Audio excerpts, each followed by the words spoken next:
Wire connection problem. ठीक है, इससे पहले हम लोग ठीक है 2 वीडियो पढ़ चुके हैं किस पर, कैपेसिटर की 3 बिंदुओं के बीच तुल्य धारिता निकालना। ठीक है, आज हम लोग पढ़ेंगे वायर कनेक्शन प्रॉब्लम, तो तार से संबंधित समस्याएं। ठीक है, तो इसमें हम 2 तारों के बीच में क्या निकालेंगे,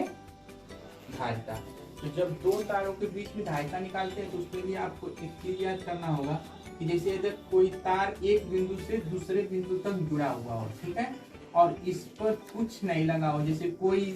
कैपेसिटर नहीं लगा हो, कुछ भी नहीं लगा हो, तो जो इसका जो विभव होता है वही इसका विभव होता है। और मतलब मान लीजिए कि मैं इसको किसी बैटरी से जोड़ देता हूँ, ठीक है,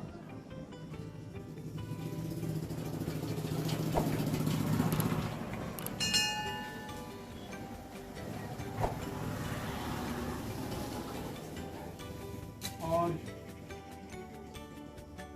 इसका विभव हम मान लेते हैं कि V है और ये कितना है, इसका विभव V है, तो ये V होता है और ये 0 होता है। ठीक है, अब यहाँ से जब ये V है तो ये V होगा,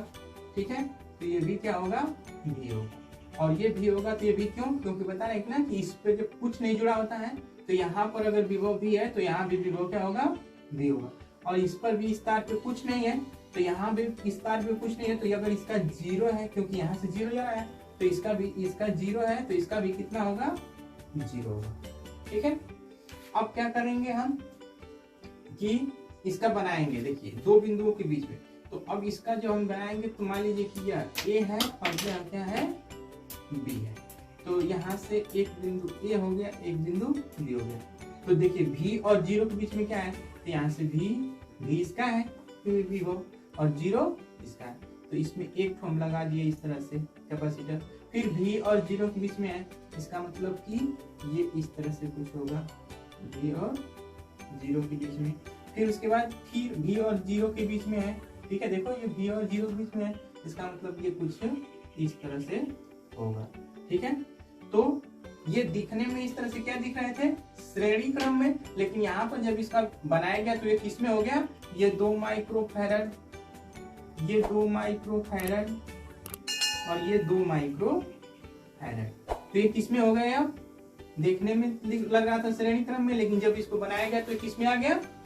समांतर क्रम में। और समांतर क्रम में क्या होता है, 2 धन 2 धन 2, तो 2 धन 2 2 कितना हो जाएगा, 2 2 4 2 6, तो इसका आंसर आ जाएगा 6 माइक्रोफैरड। ठीक है,